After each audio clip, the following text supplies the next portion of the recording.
नमस्कार दोस्तों, Bihari property and construction के पॉडकास्ट में आप सभी का स्वागत है। तो चलिए आज हम एक रियल कस्टमर से बात करेंगे जो हाल ही में बिहारी प्रॉपर्टी के प्रोजेक्ट से जो है प्लॉट खरीदे हैं। तो सर का अनुभव जानेंगे, सर को जो है कस्टमर को सलाह भी देना चाहेंगे वो भी जानेंगे, और सर को क्या क्या चुनौतियाँ आया यानी इस डीलिंग के दौरान, या क्या क्या हम लोग फैसिलिटी दिए, ये सारी चीज़ के ऊपर जो है हम लोग चर्चा करेंगे।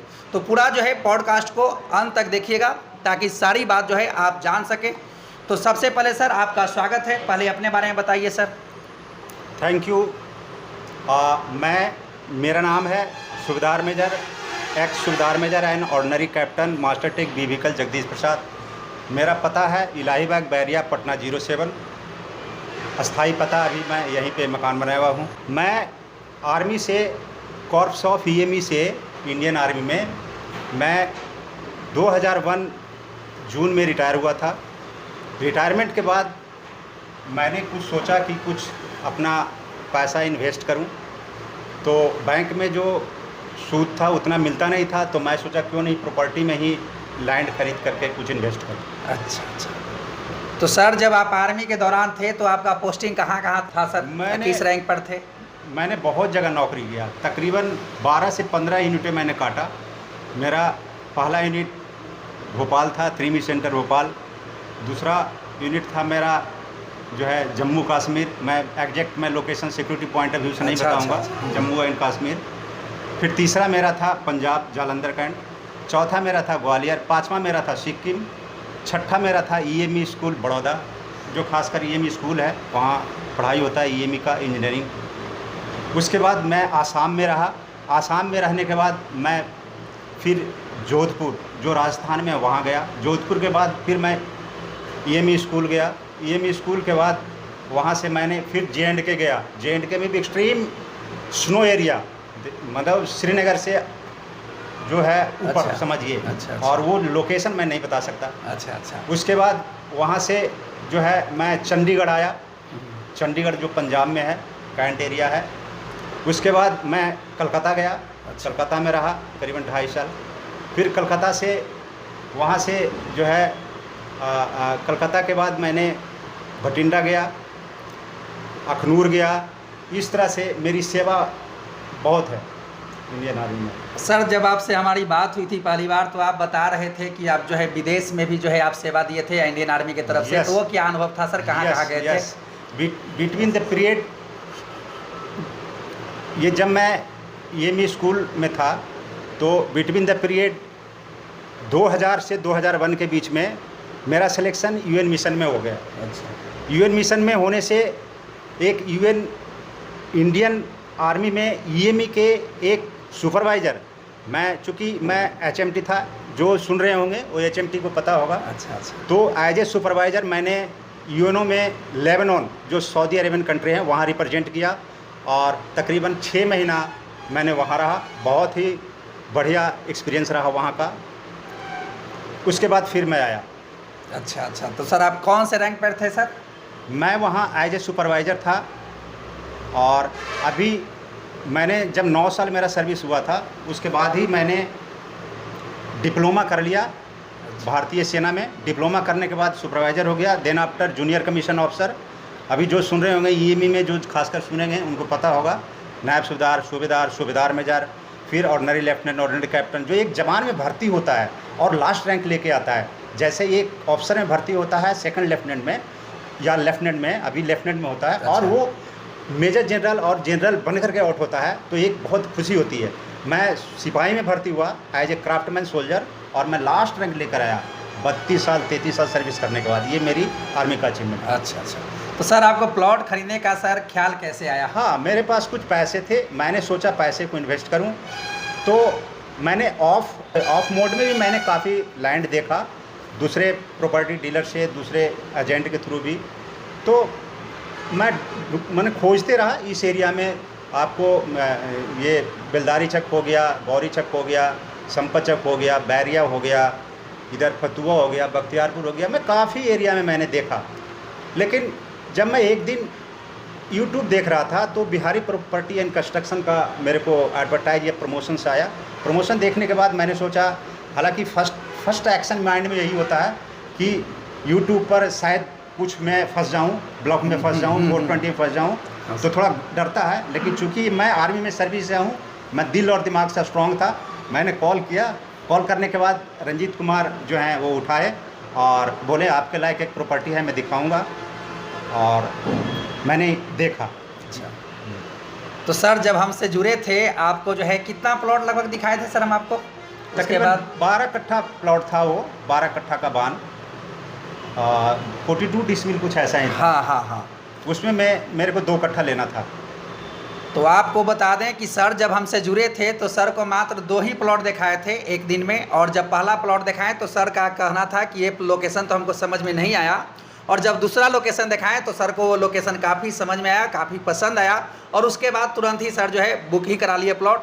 तो सर जो बिहारी प्रॉपर्टी से जुड़े थे तो हम लोग का सर्विस सर कैसा रहा, यानी कागज उगज के बारे में हम लोग जो हाँ, जब फर्स्ट ऑफ ऑल मैंने आपसे ख़रीदने के बारे में चर्चा किया तो थोड़ा बहुत सोचना, मैं हर पल एक ट्रांसपेरेंसी चाहता था, एक बिल्कुल आईना की तरह, शीशा की तरह इस पार का उस पार दिखाई दे, इस तरह की प्रॉपर्टी मैं लेना चाहता था। शुरू में थोड़ा सा घबराहट होता है हर आदमी को फर्स्ट ऑफ ऑल में लेना, और पटना में, खासकर पटना में ऐसा एरिया है जहाँ पे एक प्रॉपर्टी 3 आदमी को सेल किया हुआ है। हाँ, बहुत सारे कोऑपरेटिव की प्रॉपर्टी भी हैं। तो इतना थोड़ा सा एरिया इतना बदनाम हो गया, तो बदनाम एरिया में लेने से बड़ा घबराहट है। लेकिन इनसे जब मैं जुड़ा तो जो प्रॉपर्टी मैंने लिया उसकी मैंने डॉक्यूमेंट चेक किया, कागज़ चेक किया, थ्रो कागज़ हर चीज़ चेक किया, ऑनलाइन रसीद, डीड चेक किया। उसके बाद जो जिनकी प्रॉपर्टी है थ्रू ये एग्रीमेंट के थ्रू इनके पास आया है, तो जिनका एक्चुअल में ज़मीन है मैं उनका पूरा देखा, उनका पूरा वंशावली, जे मैंने each and every documents which needs to be necessary to before purchasing any land, सब कुछ मैंने देख लिया। एक फौजी हो करके मैंने हर चीज़ फूक करके देखा, तो मैं हर चीज़ एकदम आईना की तरह साफ देखा। तो मैं इनको बोला ठीक है मैं लेना चाहता हूँ, आप आगे बढ़िए। सर का साफ कहना है कि जब सर हम लोग से जुड़े थे तो जितने भी डॉक्यूमेंट सर को चाहिए था प्लॉट के रिगार्डिंग, सारा डॉक्यूमेंट जो है हम लोग प्रोवाइड कराएं, और कोई टोकन मनी शुरुआत में हम लोग नहीं लिए थे। डायरेक्ट सर से जब बात हुई थी उसके बाद कागज़ दिए थे, सर कागज़ चेक किए, और उसके बाद सर का इच्छा था कि जो किसान है उनसे भी मिलेंगे, तो सर को हम जो है किसान से भी मिलाए थे, और सर को मिल करके भी अच्छा लगा था। तो सर जो नए कस्टमर हैं जो ज़मीन लेना चाहते हैं, जो प्लॉट में इन्वेस्ट करना चाहते हैं, आप उनको क्या सलाह देना चाहिएगा? सबसे पहले एक लाइन और मैं जोड़ता हूँ उस पॉइंट से। जब मैंने इनके पास जो ज़मीन का इन्होंने जो ऑफ़र किया, वो बोला जो ज़मीन है वो आपको 3 फेजेज में अवेलेबल है। आइदर आप you can purchase it in installment, माने एग्रीमेंट करा लीजिए और इंस्टॉलमेंट में परचेज कीजिए। जब लास्ट इंस्टॉलमेंट होगा तो आप एग्रीमेंट करा लीजिए आफ्टर गिविंग लास्ट इंस्टॉलमेंट। एक नंबर 2, बैंक फैसिलिटी भी अवेलेबल है। यदि आप बैंक से आप लोन ले करके परचेज करना चाहते हैं तो वो भी कर सकते हैं। लेकिन मैं वो बैंक के चक्कर में मैंने नहीं फंसा, और ना ही मैं ज़्यादा इंस्टॉलमेंट में पेमेंट करना चाहता था। तो मैंने सोचा क्यों नहीं मैं 1-2 इंस्टॉलमेंट, 2-3 महीना, हालांकि 6 महीना का मैंने एग्रीमेंट ज़रूर कराया था। तो बिफोर मेकिंग एग्रीमेंट मैं इनसे प्रोमिस किया था कि मैं 6 महीना नहीं लूँगा, मैंने 1 या 2 महीना के बीच में ही मैंने आपको रजिस्ट्री लूँगा। आपका फ़र्ज़ है, आपका ड्यूटीज है, आपका दायित्व बनता है, आपकी जिम्मेवारी है मेरे को रजिस्ट्री जो किसान हैं उनसे लिवाना। तो मैंने 2 या 2.5 महीना में मैंने ये काम कर लिया। तो सर जब आपका पूरा डीलिंग जब कंप्लीट हो गया था, जब एग्रीमेंट हो गया, पूरा पेमेंट कर दिए थे, तो सर हम लोग जो रजिस्ट्री के लिए जो टाइम लिए थे, क्या लंबा प्रोसेस लगाए थे या तुरंत रजिस्ट्री करा दिए थे सर? नहीं, रजिस्ट्री तुरंत मैंने लास्ट इंस्टॉलमेंट दिया, जब दे दिया 1 दिन में 2 दिन में पेमेंट क्रेडिट हो गया चेक द्वारा, तो इन्होंने फिर दूसरा दिन रजिस्ट्री हो गया हमारा। तो सर से आप साफ सुन रहे हैं कि हम लोग जो है जब प्रक्रिया पूरा हो जाता है, जब आप फुल पेमेंट कर देते हैं तो आपका रजिस्ट्री जो है देन एंड देयर हो जाता है। चूँकि रजिस्ट्री का भी एक प्रक्रिया होता है, पहले जो है चालान भरना पड़ता है, और उसके बाद 2 दिन के बाद जो है रजिस्ट्री होता है। तो यहाँ एकदम सारा क्लैरिटी की तरफ आपको भी जो है सारा पारदर्शी तरीके से दिखाई देते रहता है, और सारा सही तरीके से काम किया जाता है। तो सर आपसे एक बात और जानना चाहेंगे, जो प्लॉट आप सर लिए हैं वो इन्वेस्टमेंट के पर्पज़ से लिए हैं या उसमें घर बना करके रहिएगा? नहीं, चूँकि मेरे पास है 1-2 जगह पर, 3 जगह पर घर है, तो मैंने इन्वेस्टमेंट के पर्पज़ से लिया था। मैंने 2 साल, 4 साल, 5 साल उसको 10 साल छोड़ सकते हैं, कोई दिक्कत नहीं है। इन्वेस्ट करके मैंने फिर उसको सेल आउट करना है। तो इसी क्रम में इन्होंने बोला भी था कि आपका जो एरिया है, मैं खुद देखा, ये क्या बोलेंगे, मैं उस एरिया में देखा वो अंडर डेवलपिंग एरिया है, वो आज नहीं तो 2 साल बाद काफ़ी डेवलप हो जाएगा। तो मैंने देखा एक इन्वेस्ट किया हुआ पैसा कितने रेट से कितना कम समय में वो बढ़ता है। तो वो पॉइंट उस जगह पर उस लैंड में बहुत ही फिक्स बैठ रहा है। तो सर जो प्लॉट लिए थे ये पटना में जो है बेलदारी चक के लोकेशन में है प्लॉट, और ये काफ़ी शानदार लोकेशन भी है, सर को भी काफ़ी अच्छा लगा। और एक बात और बता देते हैं, पटना गया रोड में संपा चक के बाद दूसरा कोई सबसे तेज़ी से जो बढ़ने वाला इलाका होगा वो जो है बेलदारी चक होने वाला है, संपा चक को भी पीछे छोड़ देगा। क्या सर आपको नहीं लगता है? यस, एकदम एब्सोल्युटली करेक्ट। चूँकि बेलदारी बहुत ही बिंग डेवलप्ड हो रहा है, ये बिल्कुल बोलता है कि मतलब विश्वास नहीं किया जा सकता है जितना अभी अनबिलीवेबल डेवलपमेंट हो रहा है। हाँ, ये बात एकदम सही करें सर कि जो वहाँ पर का डेवलपमेंट है वो 2-4-5 साल में इतना ज़्यादा डेवलपमेंट रहेगा। एक्चुअली जो है सच किए तो एकदम चौराहा जो बन रहा ना है वो काफ़ी जो है अट्रैक्शन का केंद्र रहेगा, जहाँ पर कि सब चीज़ का सुविधा रहेगा।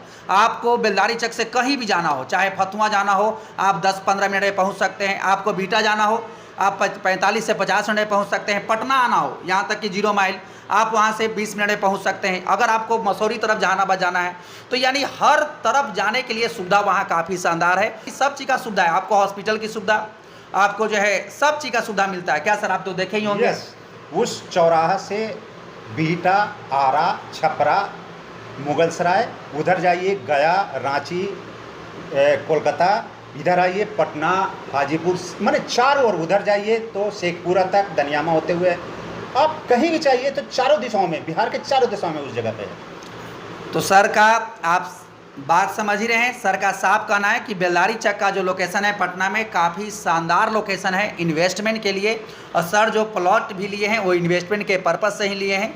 तो सर आप जो है नए खरीदार जो कि हम लोग से जुड़ते हैं ऑनलाइन के माध्यम से, जो डरते हैं जुड़ने से, उनको लगता है कि शायद किसी प्रकार का कोई फ्रॉड हो जाएगा, उनको सर बिहारी प्रॉपर्टी से जुड़ने के लिए क्या संदेश दे सकते हैं, क्या निर्देश दे सकते हैं? कोई डर नहीं है, विदाउट हेजिटेशन और without any taking risk you can purchase. आप बिहार प्रॉपर्टी कंस्ट्रक्शन से आप लिंक करें और परचेज करें। मैं विश्वास दिलाता हूँ एक आर्मी पर्सन होकर के, खासकर मैं इस माध्यम से, इनके माध्यम से मैं पूरी army, navy, air force, BSF, CISF, CRPF और अदर पैरामिलिट्री फोर्सेस को मैं ये संदेश देना चाहता हूँ कि आइए जुड़िए, और जब इनसे जुड़िएगा तो मेरा नंबर भी मिल जाएगा, एकदम मेरे से भी कांटेक्ट कर सकते हैं। एकदम आपको कहीं भी कोई भी 1% क्या 0.001% भी कहीं भी कोई गलती नहीं मिलेगा। तो आपने पूरा देखा कि सर जो है अपना पूरा जो है यानी अपना अनुभव शेयर किए, जो कि बिहारी प्रॉपर्टी से जुड़ने के बाद सर का ये अनुभव है। तो धन्यवाद सर, जो कि बिहारी प्रॉपर्टी से जुड़ करके आप प्लॉट खरीदे हैं और आप अपना जो है अनुभव दर्शकों के साथ शेयर किए हैं। तो दोस्तों यदि आप भी चाहते हैं कि एक ऐसा प्लॉट लेना जिसमें कोई विवाद ना हो, किसी प्रकार का कोई झंझट ना हो और एकदम साफ़ सुथरे तरीके से डीलिंग करना चाहते हैं, तो आप बिहारी प्रॉपर्टी एंड कंस्ट्रक्शन से जुड़ सकते हैं। बिहारी प्रॉपर्टी एंड कंस्ट्रक्शन का हेड ऑफिस जो है पहाड़ी में आदित्य विजन पटना के पास, जो कि बेड़िया बस स्टैंड के पास है। तो या तो हमसे जुड़ने का तरीका यह है कि ऑफिस आइए, या तो जो स्क्रीन पर जो नंबर दिया जाता है उस पर कॉल कीजिए, जो भी जानकारी चाहिए होगा आपको जो है जानकारी दे दिया जाएगा। हमारे पास प्लॉट जो है पटना में किसी भी लोकेशन पर अगर खोजते हैं तो आपको वहाँ दे दिया जाएगा। जैसे कि पटना गया रोड में यदि आपको प्लॉट चाहिए वहाँ पर मिल जाएगा, बेड़िया बस स्टैंड के आसपास यहाँ पर मिल जाएगा, आपको जो है संपा चक में मिल जाएगा, आपको जो है गौरी चक में मिल जाएगा, बेलदारी चक में मिल जाएगा, बिहटा सरमेरा जो 6 लाइन रोड आया है उसमें प्लॉट मिल जाएगा, डुमरी, पुनपुन, परसा, ये सब जगह हमारे पास प्लॉट अवेलेबल है। यहाँ तक कि फतुआ तरफ, चकसूरत और नारायणा में भी हमारे पास प्लॉट अवेलेबल है, और मर्ची में जो कि बाईपास थाना है वहाँ पर भी हमारा प्लॉटिंग है। तो यदि आप भी चाहते हैं साफ़ सुथरा तरीके से प्लॉट लेना और किसी प्रकार का कोई विवाद नहीं चाहते हैं तो बिहारी प्रॉपर्टी से ज़रूर जुड़िए। इनके माध्यम से मैं ईएमई पर्सन को खास करके आमंत्रित करूँगा, जुड़िए, एक परिवार बनाइए, बहुत ही बढ़िया है। तो चलिए यही पूरा पॉडकास्ट था। यदि आपको ये वीडियो पसंद आया है तो वीडियो को लाइक कीजिएगा, शेयर कीजिएगा, सब्सक्राइब कीजिएगा। तो चलिए मिलते हैं नेक्स्ट पॉडकास्ट में, तब तक के लिए thank you, best of luck, जय हिंद, जय भारत।